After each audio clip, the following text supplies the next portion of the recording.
దయచేసి కూర్చోనండి. అందరికీ నా హృదయపూర్వక వందనాలు.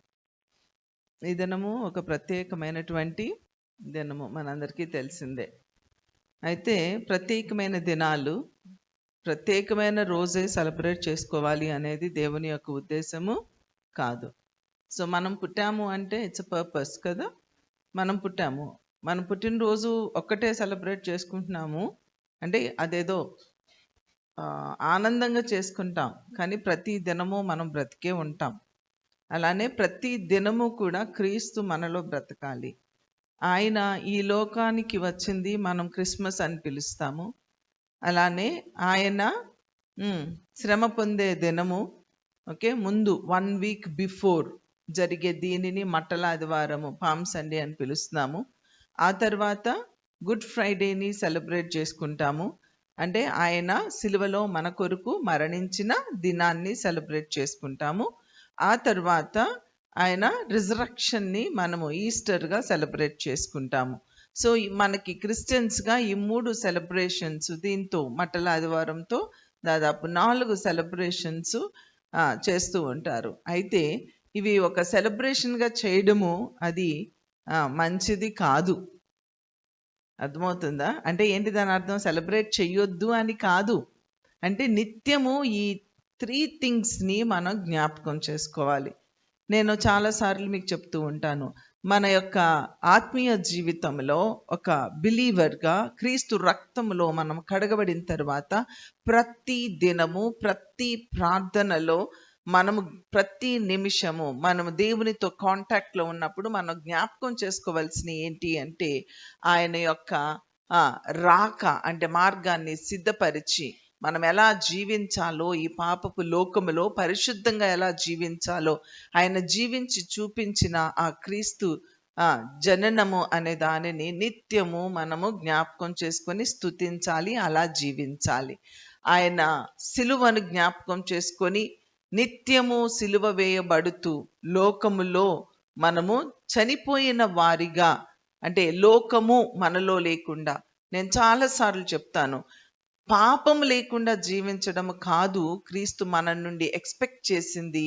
పాపము కాదు, కానీ పాపముతో పాటు లోకము కూడా లేకుండా మనము జీవించాలి. శరీరాశ, నేత్రాశ, జీవపు డంబము అనే ఈ 3 మనలో సిలువ వేయాలి అని ప్రభువు సిలువలో వేలాడిన ఆ యొక్క సందర్భం మనకి అవగాహన చేస్తుంది.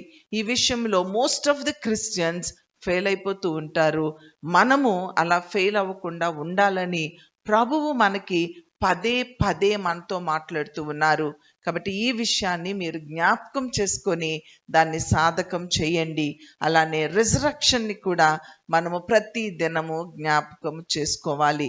ఆచారముగా వీటిని ఆచరించి వదిలేయడం కాదు, కానీ అవే మన జీవితం అవ్వాలని దేవుడు ఆశపడుతూ ఉన్నాడు. సరే, ఈ దినము, ఈ ప్రత్యేకమైన దినము మనము దేవుని వాక్యాన్ని చూసుకుందాము. చూడండి, యోహాను సువార్త 12వ అధ్యాయము మొట్టమొదటి వచనంలో మనం చూసినట్లయితే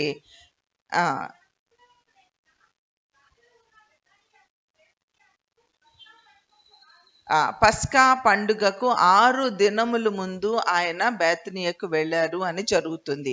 ఆ తర్వాత మనము 12వ వచనంలో చూస్తే, మరునాడు ఆ పండుగకు వచ్చిన బహుజన సమూహము యేసు యెరూషలేమునకు వచ్చుచున్నాడని విని ఖర్జూరపు మట్టలు పట్టుకొని ఆయనను ఎదుర్కొనబోయి, జయము, ప్రభు పేరట వచ్చుచున్న ఇశ్రాయేలు రాజు స్తుతింపబడును గాక అని కేకలు వేయడము మనం చూస్తూ ఉంటాము. సో ఇక్కడ 6 దినములకు ముందు ఆయన అక్కడికి రావడం జరిగింది. మరి ఆ తర్వాత ఇక్కడ పస్కా పండుగ రోజున దేవాలయమునకు ఆయన వస్తున్నారు విని జన సమూహము ఆయనను వెంబడించడము అనేది జరుగుతోంది. ఇక్కడ మనకి తెలుసు ఏంటంటే, క్రీస్తు పుట్టినప్పుడు కూడా మనము స్కిట్ వేసేటప్పుడు కూడా మాట్లాడుతూ ఉంటారు.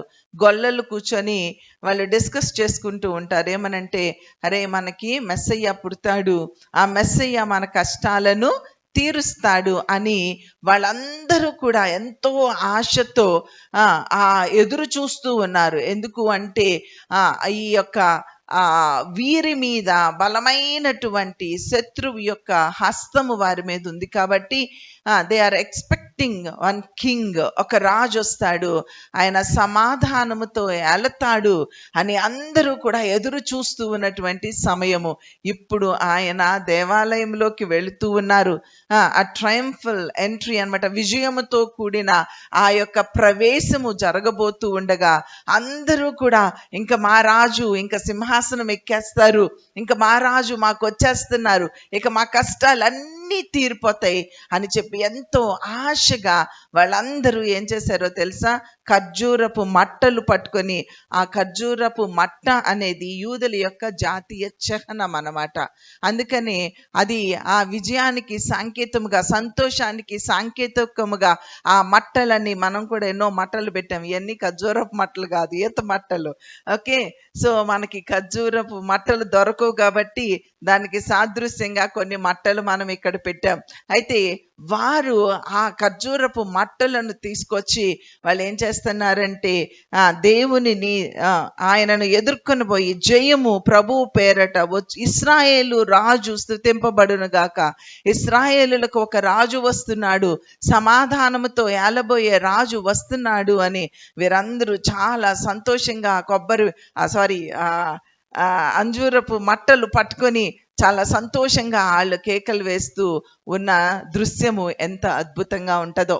మనమైతే ఇక్కడ మనకి కష్టాలు లేవు, ఇబ్బందులు లేవు, ఇరుకులు లేవు, బాధలు లేవు, మనకున్న చాలా కొంచెము బాధలు.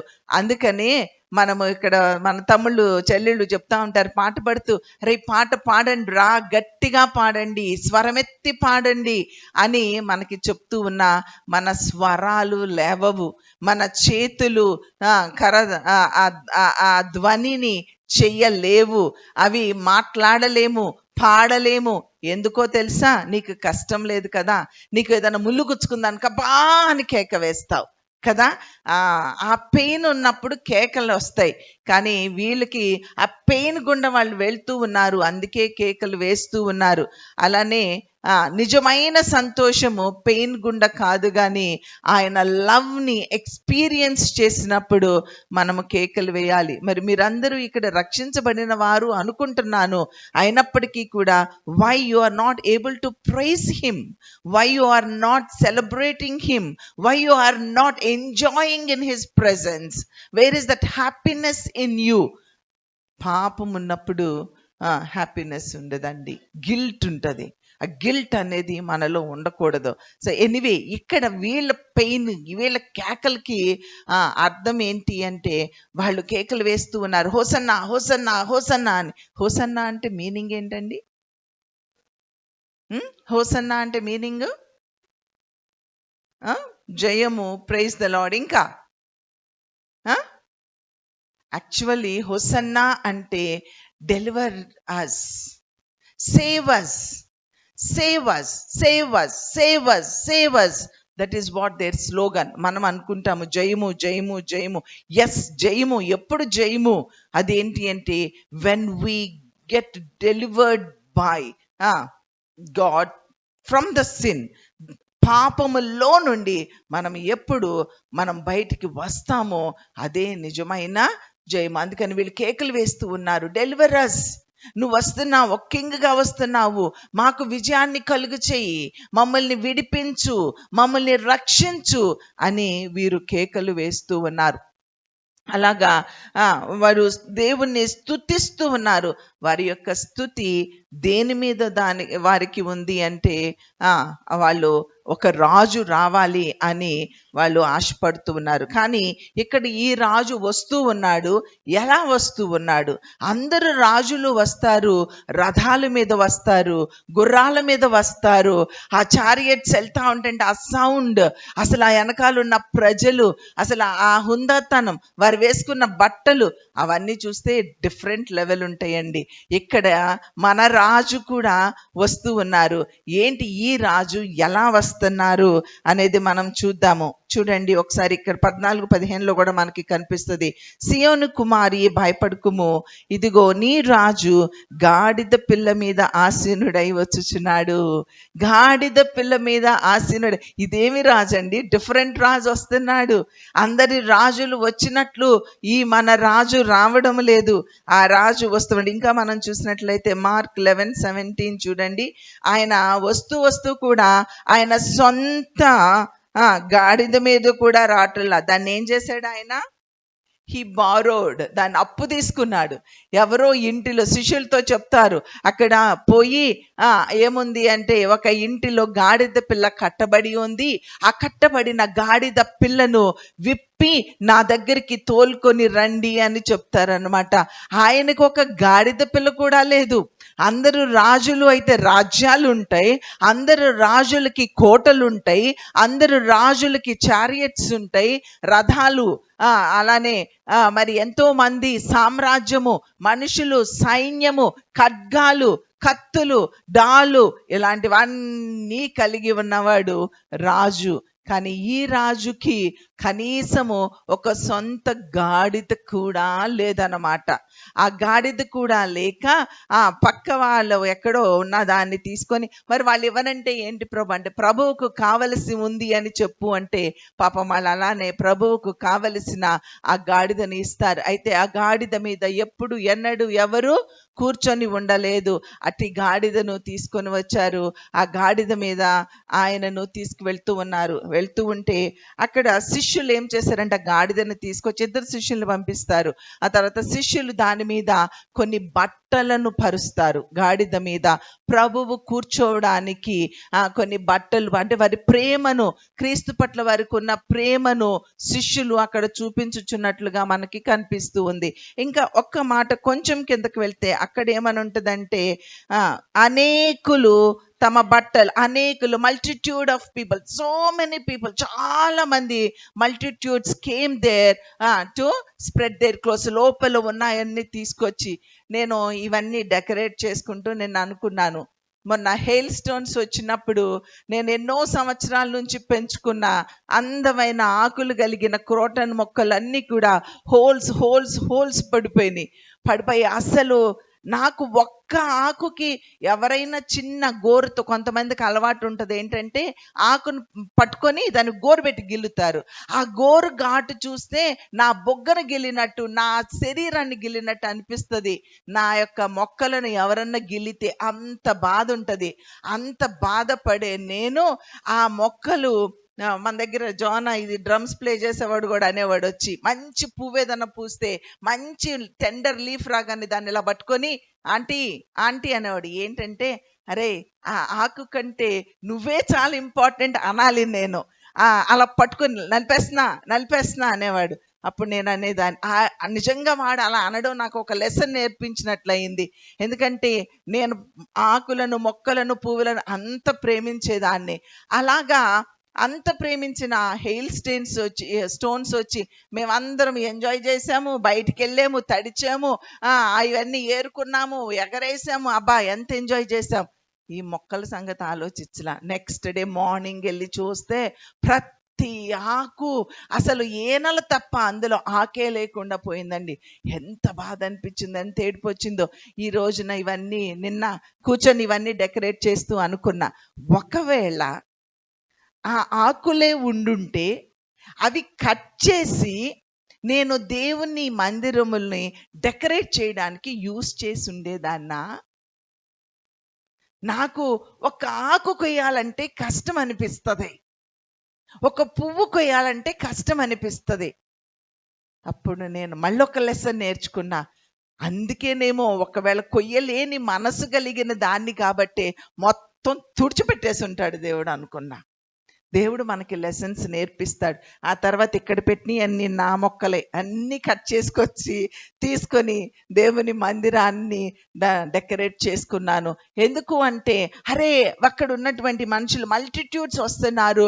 ఆ రాజుకి వాళ్ళ బట్టలు, నీ విలువైన చీర ఎంతో నాకు తెలియదు కానీ, నీ విలువైన డ్రెస్సులు ఎంతో నాకు తెలియదు కానీ, అలాంటివి కూడా తెచ్చి ఆ పంచెలు, ఆ చీరలు అలా రోడ్డు మీద గాడిద నడవడానికి, గాడిద మీద కూర్చున్న ప్రభువు నడవడానికి పరిచేశారండి.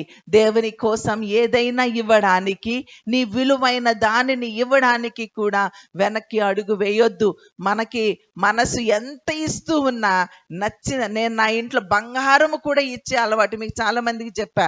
నా పిల్లలకి ఆ బ్లెస్సింగ్ వస్తే ఆ పిల్లకి గోల్డ్ చైన్, అది అంతకుముందు అనిత గోల్డ్ చైన్ చెవులు ఇచ్చి ఇచ్చేస్తాను, బంగారం కూడా ఇస్తా, కానీ ఒక మొక్క ఇవ్వలేను.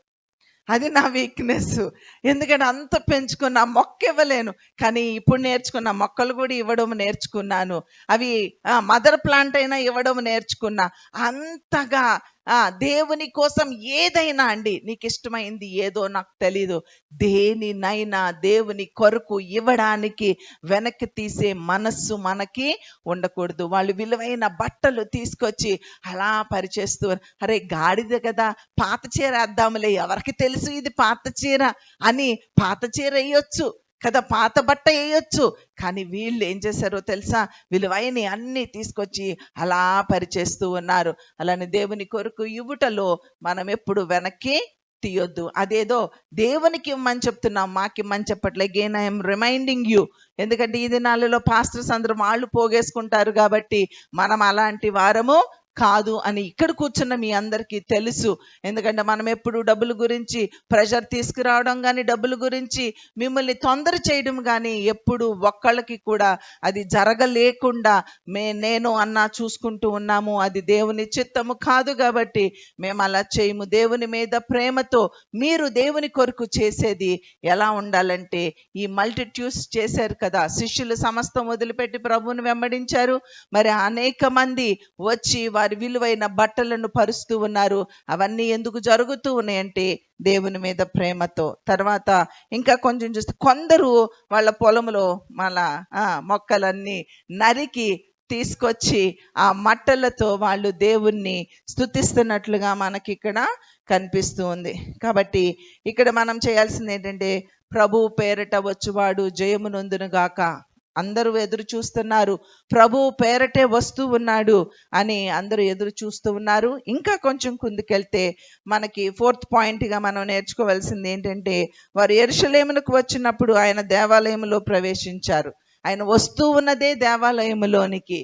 ఆ దేవాలయములో ఎలా వస్తున్నారు, ఘనంగా హోసన్నా హోసన్నా అని ప్రైజ్ చేయబడుతూ మల్టిట్యూడ్స్ ఫాలో అవుతూ ఉండగా ఆయన మందిరంలోకి ఎంటర్ అవుతూ ఉంటే అందరూ హృదయాలు ఉల్లాసంగా ఉన్నాయి, అందరూ హృదయాలు ఆనందంగా ఉన్నాయి. ఇక రాజు సింహాసనం ఎక్కబోతున్నాడు, మాకు రాజు వచ్చేసాడు, మా కష్టాలు తీర్తి అని ఎదురు చూస్తూ ఉంటే ఆయన మందిరంలోకి వెళ్ళారు.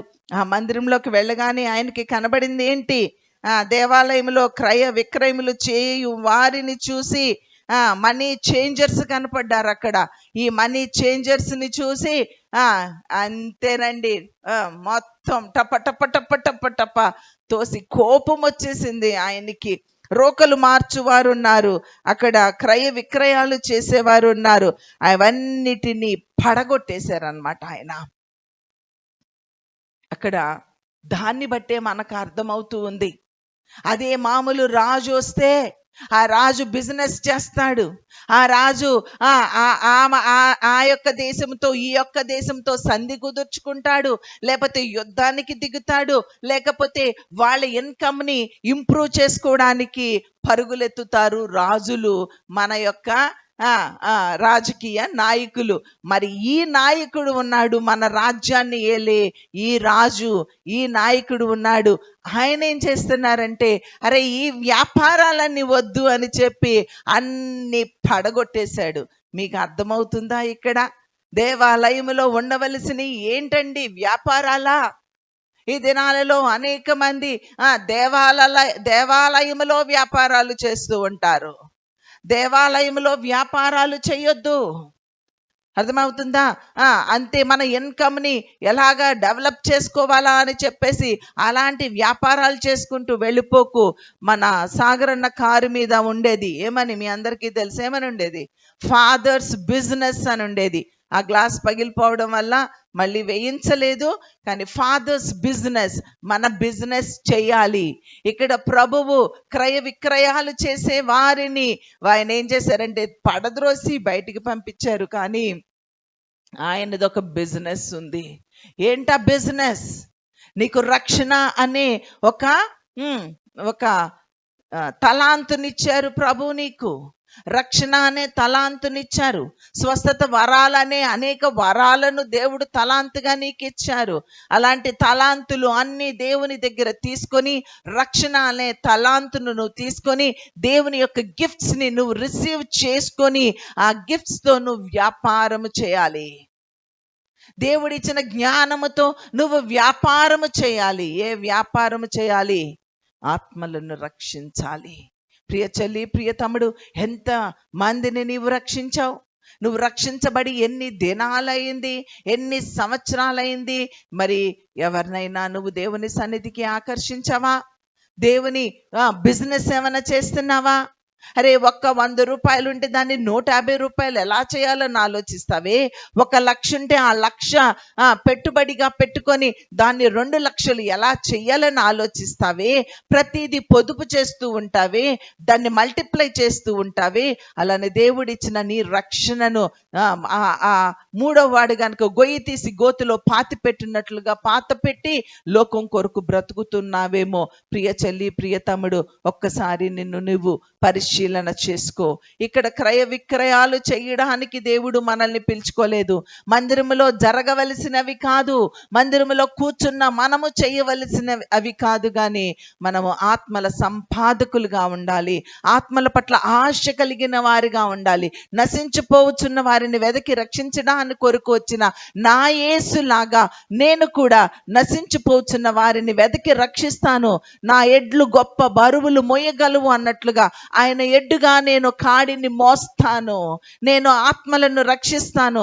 This is my challenge, this is my goal అని మనం పెట్టుకొని అడుగులు ముందుకు వేయవలసిన వారుగా ఉండగా మనం మౌనంగా ఉంటూ ఉన్నాము. నీవు నేను మౌనంగా ఉంటే దేవుని రాజ్యము కట్టబడకుండా ఆగిపోతుంది అనుకుంటున్నారా? దేవుని రాజ్యము కట్టబడకుండా ఆగిపోదు. కానీ when he's given you opportunity, when you don't utilize it, and God will raise some others. వాళ్ళు దేవుని పని చేస్తారు. ఆయన కట్టడము ఆగదు, ఆయన రాజ్యము కట్టబడము ఆగదు. కానీ నిన్ను ముందుగా రక్షిస్తే నువ్వు మౌనంగా ఉండడము అది నీకు మేలు కాదు, నీ కుటుంబానికి మేలు కాదు. మనందరము కూడా ఆయన రాజ్యాన్ని కట్టవలసిన వారుగా ఉన్నాము. గొప్ప ఎడ్లుగా మనం ఉండాలి, గొప్ప బరువులు మోయగలిగిన ఎడ్లుగా మనం ఉండాలని ఆయన ఆశపడుతూ ఉన్నారు. కాబట్టి మనము ఏం చేయాలంటే ఈ క్రయ విక్రయాల మీద మన ఫోకస్ని పెట్టుకోకుండా మనము అది దొంగల గుహగా చేశారు. ఎంత మాట అన్నారు చూసారా? డెన్ ఆఫ్ రోబర్స్, దొంగల గుహ. దొంగలు, లోకాన్ని సంపాదించుకునే దొంగలు, పాపం మీద జయము లేని దొంగలు, అపవిత్రత కలిగిన దొంగలు, వ్యభిచారపు తలంపు కలిగిన దొంగలు, రోత బ్రతుకు కలిగిన దొంగలు నివసించే గృహముగా మన మందిరము ఉండకూడదండి. విజయము కలిగిన వారుగా మనం ఉండాలి. లోకం మీద పాపం మీద జయము కలిగిన వారుగా ఉండాలి. ఇది మూఢమైన భక్తి అనుకోకండి. అరే, ఎంత విలువైన భక్తి ఎవరు చేస్తారండి? ఇవంతా కూడా మానేయాలంటే ఎలా జరుగుతుందండి? ఇలా చేయాలంటే ఎలా జరుగుతుందండి? ఇంకా అలా జరగనప్పుడు ఇంకా ప్రభు యొక్క గొప్పతనం ఏంటి? లోకంలో ఉన్న వారికి మనకి డిఫరెన్స్ ఏంటి? ఆయన ఎందుకు రావలసి వచ్చింది? ఆ డిఫరెన్స్ చూపించడానికే రావలసి వచ్చింది. ఆయన ఎందుకు మరణించవలసి వచ్చింది? వాళ్ళలాగా ఇంత చిన్న చిన్న వాటిల్లో కాంప్రమైజ్ అవ్వకుండా విలువైన క్రీస్తు లాంటి జీవితము జీవించడం కొరకే ఆయన చనిపోవలసి వచ్చింది. కాబట్టి it is possible, it is possible. అనుకుంటున్నావేమో ఇట్స్ నాట్ పాసిబుల్. నువ్వు అనుకుంటున్నామే it's okay. God never says it's okay. ఆయన కూరగాయలు కొనేవాడు తరాజు పట్టుకొని, అమ్మా ఒక వంకాయ ఎక్కువ వేయమంటే వేస్తాడు. ఒకటి కాదు 4 కూడా వేస్తాడు నీకు. అదే బంగారపు దగ్గరికి వెళ్ళి వాడి దగ్గర సున్నితమైన త్రాసు ఉంటది. కొంచెం కొసరేయమంటే వేస్తాడా బంగారపు కొట్టాడు? వేస్తాడా? కాంప్రమైజ్ అవుతాడా? అవ్వడండి. అలానే దేవుడు కాంప్రమైజ్ అవ్వడు. ఆయన తరాజు, సున్నితమైన తరాజు. ఆయన నిన్ను తూచేటప్పుడు చాలా జాగ్రత్తగా తూస్తాడు.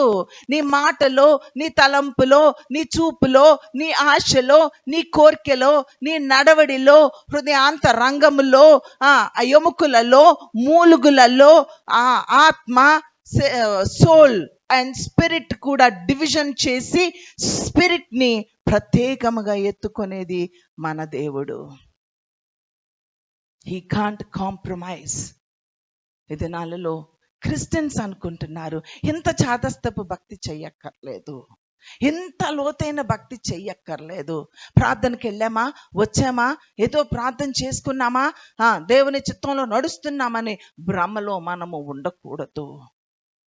We have to be very careful. దేవుడు చాలా సున్నితమైన త్రాసుతో మనల్ని తూస్తాడు. శ్రేష్టమైన భక్తి చేయడానికి మిమ్మల్ని మీరు కంప్లీట్గా లోపరుచుకోండి. అదర్వైజ్ దేవుడు ఎంత శ్రమ గుండా వెళ్ళవలసిన అవసరత లేదు. ఆ శ్రమ గుండా వెళ్ళడానికి రీజన్ ఏంటి అంటే, ఈ మన ఇష్టాలను వదలడానికి ఆ శ్రమ గుండా మనము వెళ్ళాలి. ఆయనతో పాటు శ్రమ అనుభవించని వారు ఆయనతో పాటు విజయాన్ని సెలబ్రేట్ చేసుకోరు అని దేవుని వాక్యము చాలా తేటగా కనపడుతూ ఉంది. కాబట్టి ఇక్కడ మనం చూసినట్లయితే ఆ దేవాలయములో అవన్నీ కూడా ఆయన డిస్ట్రాయ్ చేసి దొంగల గుహగా చేశారు అని ఆయన బాధపడుతూ ఉన్నారు. కాబట్టి Jesus purpose riding in to Jerusalem ఏంటి అంటే, ఇదిగోండి ఈ డిస్ట్రాయ్ అంతా పాపాన్ని డిస్ట్రాయ్ చేయడానికే ఆయన మందిరములోనికి వెళ్ళవలసి వచ్చింది. అది జకరియా 9:9 ఆ ప్రొఫెసీ కూడా మనకి కనిపిస్తుంది. ఇంకా కీర్తనలో కూడా మనకి కనిపిస్తుంది, యెషయాలో కూడా మనకి కనిపిస్తుంది. అవన్నీ మీకు తెలిసినవే. కాబట్టి ఆ యొక్క స్ట్రీట్స్ ఆఫ్ జెరూసలేంలో ఆయన వెళుతూ ఉన్నప్పుడు, ఆ రాయల్ సిటీలోకి వెళ్తూ ఉన్నప్పుడు అందరూ కూడా ఆయన్ని ఆ హార్ట్స్ ఓపెన్ చేసి, ఆ డోర్స్ ఓపెన్ చేసి, ఆ సిటీ గేట్స్ ను ఓపెన్ చేసి ఆయనకి మంచి స్వాగతాన్ని పలికిన వారుగా ఉన్నారు. బట్ ఇక్కడ మనం చూసినట్లయితే ఆయన ఆ యొక్క ఆ ట్రయంఫ్ అనేది, ఆ విజయము అనేది వాళ్ళు ఏం చూస్తున్నారు అంటే ఫిజికల్గా చూస్తున్నారు. But he did not seeing that. ఆయన స్పిరిచువల్గా చూస్తున్నారు. That is spiritual. ఆయన చూసేది ఆత్మీయంగా. ఆయన ఆత్మీయులు, అందుకని ఆత్మానుసారులు ఆత్మీయ విషయాల మీద మనసు ఉంచుతారు. శరీరానుసారులు శరీర విషయాల మీద మనసు ఉంచుతారు. వీళ్ళందరూ శరీరానుసారులు. ఆయన వస్తున్నాడు నా హృదయములో ఉన్న పాపమును తీసివేయడానికి ఆయన వస్తున్నారు. మందిరము ఇక్కడ మందిరము అంటే మనము ఆ యెరూషలేములో ఉన్న మందిరాన్ని చూస్తున్నాము. కానీ మందిరము నీ శరీరము దేవుని యొక్క ఆలయము. ఇదే దేవుని యొక్క ఆలయం. This is the temple of God. ఈ గాడ్ ని దొంగల గుహగా చెయ్యకుండా ఉండడానికి నీ హృదయములో ఒక రాజుగా ఆయన వస్తూ ఉన్నాడు. జకరియా 9:9 చూస్తే అక్కడ మనకి కనిపిస్తాయి 3 థింగ్స్ కనిపిస్తాయి. ఆయనలో ఉన్న క్వాలిటీస్ మనకి 3 కనిపిస్తాయి. నెంబర్ 1 ఆయన ఏంటి అంటే నీతిపరుడు. ఆయన నీతిమంతుడు. నీలో నీతి ఉందా? నీలో నీతి ఉందా ప్రియ చెల్లి, ప్రియ తమ్ముడు? మనము నీతిమంతులుగా తీర్చబడ్డామా? ఆయన నీతిమంతుడిగా ఆయన కనబడుతూ ఉన్నాడు. ఆయన వస్తూ ఉన్నాడు. రెండోది ఆయన వచ్చి ఉన్నాడు. రెండవది ఏంటండి? రక్షణ కలిగిన వాడు. రక్షణ చేత పట్టుకొని వచ్చాడు. ఆయన రక్షణ కలిగిన వాడుగా ఉన్నాడు. మనకి రక్షణ ఇవ్వడానికి ఆయన వచ్చాడు. మూడవదిగా మనం చూసినట్లయితే ఆయన దీనుడిగా ఉన్నాడు. ఎలాంటి దీనత్వము? మాండీ థర్స్డే అని మనం సెలబ్రేట్ చేసుకోము. కానీ నాకెందుకు ఆ భాగం చదివినప్పుడు అనిపించింది, మనం కూడా సెలబ్రేట్ చేసుకుంటే బాగుండు అని. దీనత్వాన్ని సెలబ్రేట్ చేసుకోవాలండి. దీనత్వం మనకి రాదు, తగ్గించుకోవడం మనకి చేత కాదు. అక్కడ దేవుడుగా ఉండి, యేసు ప్రభుగా ఉండి ఆయన శిష్యుల పాదాలను కడిగిన దినం అన్నమాట ఆ దినము. నీలో ఆ దీనత్వం ఉందా? ఆ రాజు వస్తూ ఉన్నాడు, ఇందాక చెప్పాను కదా, గుర్రాల మీద, రథాల మీద, అలాగా రాలేదు ఆయన. ఒక దీనుడిగా వచ్చారు, గాడిద మీద వచ్చారు. అది కూడా సొంత గాడిద కాదండి. That is our Kings. ఆ యొక్క దీనత్వాన్ని మనం సెలబ్రేట్ చేసుకోవాలి. ఆ దీనత్వాన్ని మనం సంపాదించుకోవాలి. చదువుకుంటాము, చెప్పుకుంటాము, కానీ ఆ సందర్భం వచ్చేటప్పటికి నీతిగా నిలవబడవు, యథార్థంగా నిలవబడవు, పరిశుద్ధంగా నిలవబడవు. రక్షణను పోగొట్టుకుంటావు. యూదా ఇస్కరియోతు ఆయన దేవునితోనే ఉన్నాడు, కానీ దేవుణ్ణి అమ్ముకున్నవాడుగా ఉన్నాడు. ఈ దేవుణ్ణి అమ్ముకున్నవాడుగా ఉన్నాడు. దేవుణ్ణి అమ్మేసుకుంటున్నావు. కొద్ది వారాల ముందు మాట్లాడుకున్నాం, పేతురు డినై చేశాడు క్రైస్ట్ని. అరే, అన్ని వదిలిపెట్టి వెంబడించడమే కష్టము, కానీ వెంబడించిన వారు కూడా తప్పిపోయిన స్థితిలో మనం చూస్తూ ఉన్నాము.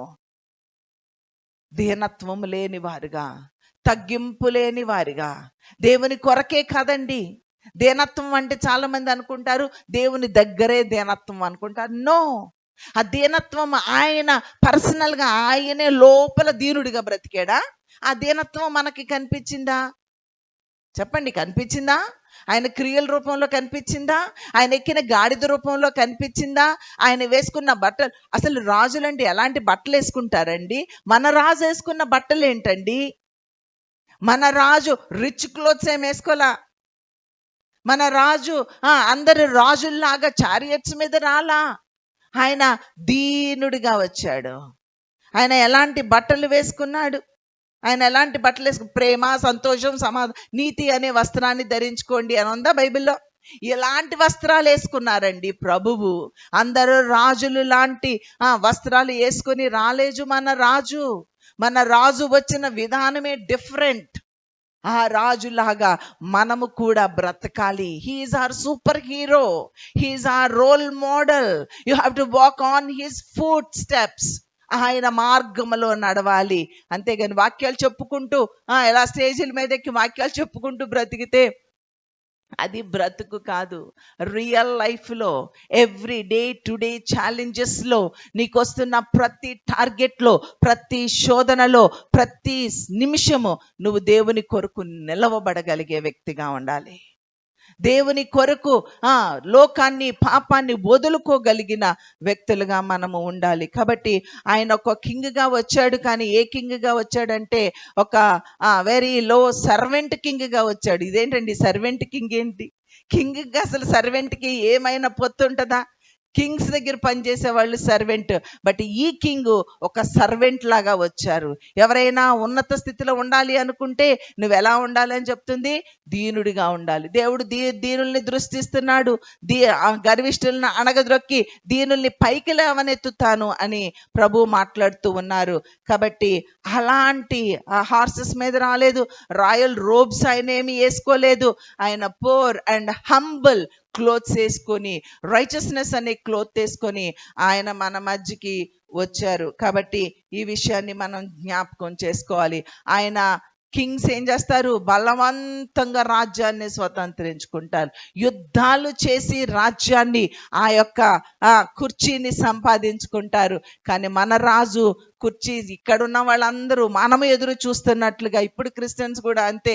ఏం చేస్తారంటే ప్రభు దగ్గరికి వెళ్తే మనకి క్షేమం వస్తుంది, ప్రభు దగ్గరికి వెళ్తే ఉద్యోగం వస్తుంది, ప్రభు దగ్గరికి వెళ్తే స్థలం కొనుక్కోవచ్చు, ప్రభు దగ్గరికి వెళ్తే నాకు పిల్లలు పుడతారు, ప్రభు దగ్గరికి వెళ్తే నాకు అది వస్తుంది, ప్రభు దగ్గరికి వెళ్తే నా భర్త తాగుడు మానేస్తాడు, ప్రభు దగ్గరికి వెళ్తే నాకు మంచి భర్త వస్తాడు, ప్రభు దగ్గరికి వెళ్తే నాకు మంచి భార్య వస్తుంది, ప్రభు దగ్గరికి వెళ్తే డబ్బులు వస్తాయి, ప్రభు దగ్గరికి వెళ్తే రిచెస్ వస్తాయి, ప్రభు దగ్గరికి వెళ్తే అరే ఆనాడు వాళ్ళెలా హోసన్నా హోసన్నా అని కేకలు వేశారో, రక్షించబడ్డామన్న మనం కూడా అదే పిచ్చోళ్ళలాగా ఇంకా లోకానుసారమైనవి ప్రభు దగ్గర సంపాదించుకోవడానికి ప్రయాసపడుతున్నాం.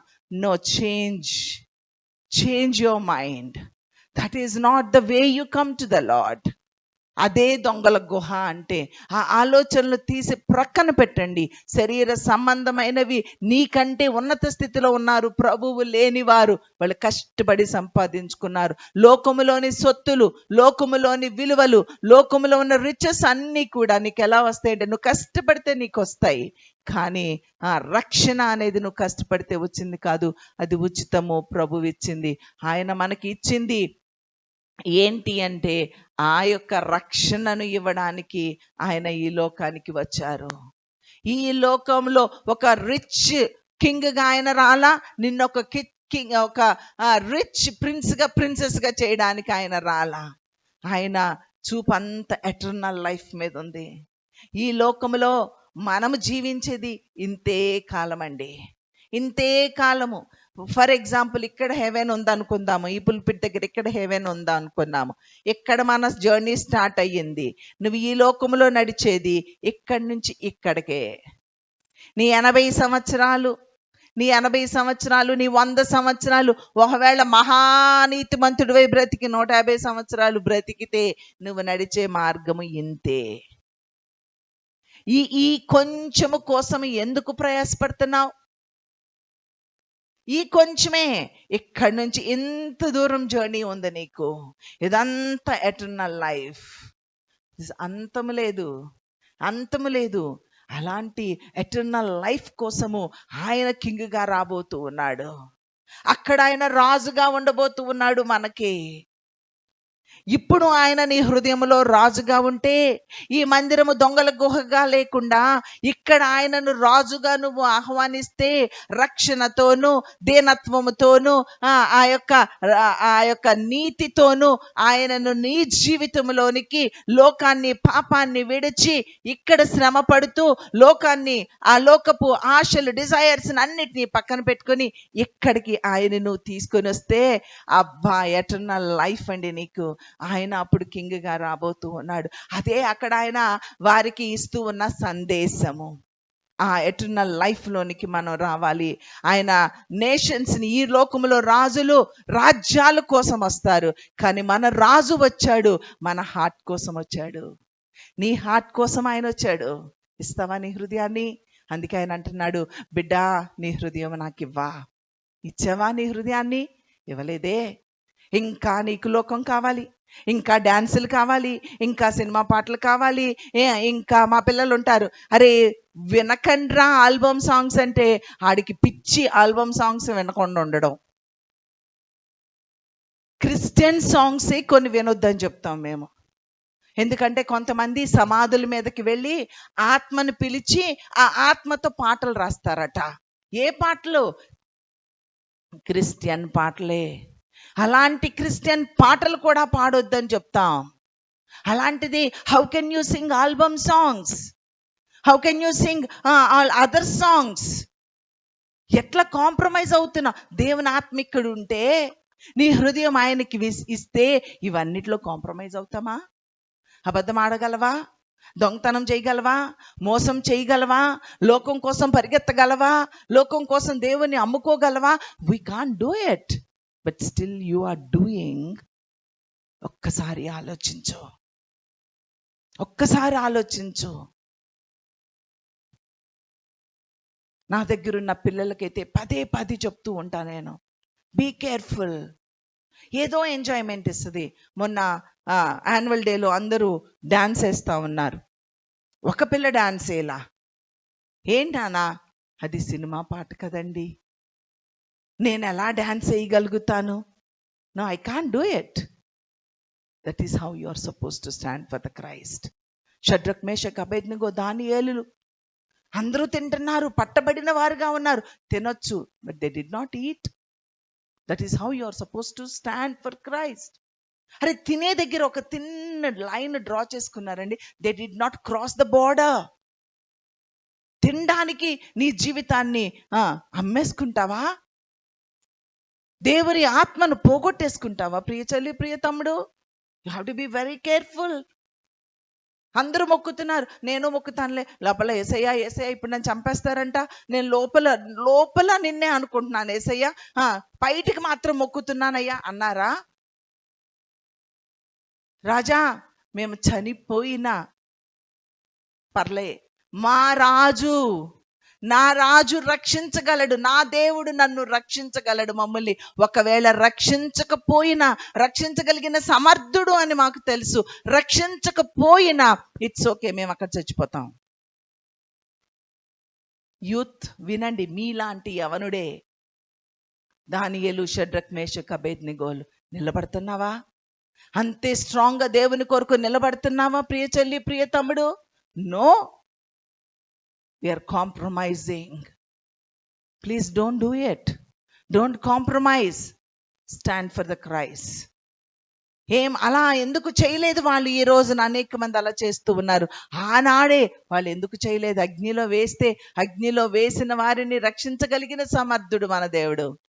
అగ్నిలో వేయక ముందే రక్షిస్తాడు అనుకుంటే, అగ్నిలో వేసిన తర్వాత అందరూ ఆనందంగా సంతోషిస్తున్నారు, మా శత్రువుల్ని మేము చంపేశామని. కానీ వేసిన వాళ్ళు చనిపోయారు, కానీ అందులో వేయబడిన వారు పాటలు పాడుకుంటూ తిరుగుతూ ఉన్నారు. అగ్నిలో వేయబడినా, జలములు నీ మీద పడి దొర్లినా, అందులో నుంచి రక్షించగలిగిన సమర్థత కలిగిన వాడు మన దేవుడు. నీ మీద సమస్య రాకుండా ఆపుతాడు అనుకుంటున్నావా? సమస్యలో నిన్ను నిలవబట్టగలిగిన గొప్ప దేవుడు మన దేవుడు. దేవుని స్తుతించండి, దేవునికి నీ హృదయాన్ని ఇవ్వండి, దేవునికి నిన్ను నువ్వు సంపూర్ణంగా సమర్పించుకో. అది నిజంగా ఆయన నేషన్స్ని ఏలడానికి రాలేదు, నీ హృదయాన్ని ఏలడానికి, నీ మైండ్ని ఏలడానికి ఆయన వచ్చారు. నీ మైండ్కి ఆయన రాజుగా ఉన్నారా? నీ హృదయానికి ఆయన రాజుగా ఉన్నారా? అలా లేకపోతే నేను కూడా చెప్పొచ్చండి, కొంతమంది ప్రవక్తలు ఉన్నారంట, బైబిల్లోనే ఉంటుంది, ఇర్మియాలోనో ఎక్కడో ఉంటుంది, ఎహెజ్కేల్లోనో కొంతమంది ప్రవక్తలు ఉంటారంట. సమాధానం సమాధానం సమాధానం, మీకు సమాధానం కలుగును గాక, మీకు దీవెనలు కలుగును గాక, మీకు అన్ని కలుగును గాక అని బోధిస్తారట, ప్రార్థిస్తారట. అలా ఉండాలా నేను? అప్పుడు ఏమవుతావో తెలుసా? నేను అలా బోధిస్తే నేను నువ్వు ఇద్దరం కట్టకట్టుకొని ఎక్కడికి వెళ్తాం? అబ్బా, రూతక్క సూపర్ ప్రసంగం చేసిందని మీరు అనొచ్చు, కానీ అందరము కలిసి నరకానికి వెళ్తాం. మీకు ఇవి కష్టంగా ఉన్నాయేమో కానీ ఇట్స్ ఓకే, కనీసం ఒక్కళ్ళకన్నా వినసొంపుగా ఉండుంటదేమో. ఒక్కళ్ళన్నా ఇలాగ నా హృదయానికి ఆయన రాజుగా చేసుకోవాలి, నా మైండ్కి ఆయన రాజుగా చేసుకోవాలి అని నిజంగా అనుకున్న వాళ్ళు, రూతక్క నువ్వు మంచి మాట చెప్పావు, ఇప్పటి వరకు అలాగా లేకుండా బ్రతుకుతున్నాను, కానీ అలా ఉండాలి అనుకున్న వాళ్ళు ఒక్కళ్ళన్నా ఉన్నారేమో? చేయొద్దండి, ఒక్క చేయన్నా కనపడద్దేమో చూసుకుంటా. అలాంటి కొంచెం ఎత్తితే నాకు కనపడుతుంది, మీరు ఎక్కడ ఎత్తారో లేదో నాకు తెలియదు కదా. చాలు, మీ అందరికీ నా హృదయపూర్వక వందనాలు. చాలండి, బ్రతుకుదామండి. It's not easy. నాకు ఈజీ అనుకుంటున్నారా? నాకు కాదు. కానీ ప్రభు పాదాలు పట్టుకొని అయ్యా అయ్యా ప్లీజ్ అయ్యా అయ్యా అయ్యా అయ్యా అయ్యా అని కూర్చొని ఏడ్చి ఏడ్చి ఏడ్చి ఏడ్చి ఏడిస్తే అప్పుడు సాధ్యమవుతుంది. మళ్ళీ సాధ్యమైతే మళ్ళీ లోకం లాగుతూ ఉంటుంది, మళ్ళీ ఏడిస్తే మళ్ళీ సాధ్యమవుతుంది. అలా ఏడ్చి ఏడ్చి పసిపాప నుంచి ఏడ్చి నాకు ఊహ తెలిసిన దగ్గర నుంచి ఇప్పటికీ కొన్నిట్లో అలా నిలబడగలిగా. నువ్వు నిలబడాలి. కాబట్టి నీ మైండ్కి ఆయన రాజుగా రాబోతూ ఉన్నాడు. వచ్చారు, ఇప్పుడు నీలోకి వచ్చారో లేదో నువ్వు ఒక్కసారి చూసుకో. ఆయన సాక్రిఫైస్ అవుతూ ఉన్నారు. అందరినీ చంపి ఆయన రాలా, ఆయన్ని బలి చేసుకొని ఆయన సాక్రిఫైస్ అయ్యి నీకు లవ్ని, గ్రేస్ని, మర్సీని ఇవ్వడానికి ఆయన వచ్చారు. ఆ ట్రయంఫ్ని సెలబ్రేట్ చేసుకో. అదే విజయము. ఆయనే రాజుగా, హోసన్నా నన్ను రక్షించు అని కేకలవే. ఆయన రక్షిస్తే నువ్వు లోకము నుండి కూడా రక్షించబడు, పాపము నుండి రక్షించబడు, లోకములో నుండి రక్షించబడు. ఆయన యొక్క పీస్ని నువ్వు సెలబ్రేట్ చేసుకో. అలా చేసుకోండి. ఆయన నీలోనికి, నీ హృదయంలోనికి ఒక రాజుగా, అలానే నీ మైండ్కి ఒక రాజుగా ఆయన వచ్చిన రోజున మనల్ని చూసిన వారు మనలో ఎవరిని చూస్తారు చెప్పండి? ఆయనను చూస్తారు. మనలో ఆయన్ని చూపించగలిగే ఆత్మీయతలో మనం ఉన్నామా? ఇంకా లేము. వద్దామా? అట్టి ఆత్మీయత కావాలా?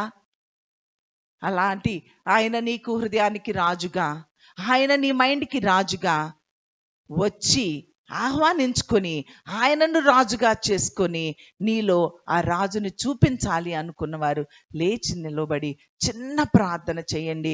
దైవ సేవకులు మన మధ్యకు వచ్చి ఉన్నారు. ఆయన వాక్యం అందించే ముందు ఒక్క చిన్న మాట చాలు, ఒక్క మాట చాలు ప్రభుతో నువ్వు నిబంధన చేసుకోవడానికి. కాబట్టి కాంప్రమైజ్ అయిపోతూ వెళ్ళిపోతూ ఉన్నావేమో, కానీ ఈ దినమున, ఈ ప్రత్యేకమైన దినమున యేసయ్యా నన్ను నీకు అప్పగించుకుంటున్నాను. నా మదికి నీవు రాజుగా ఉండాలని ఆశపడుతూ ఉన్నాను. నా హృదయానికి నువ్వు రాజుగా ఉండాలని ఆశపడుతున్నాను. అదే నిజమైనటువంటి ఆ యొక్క నా మందిరములోనికి నువ్వు ఆహ్వానము పలుకుతావా? దీనిని దొంగల గుహగా చేశాను నాన్న, ఇదిగో ఇప్పుడు దీనిని నీవు నివసించే రాజు గృహముగా చేయబోతూ ఉన్నాను అని దేవునికి చిన్న మాట హృదయం అంతటితో చెప్పగలిగినట్లయితే దేవుడు మనల్ని ఆశీర్వదించును గాక.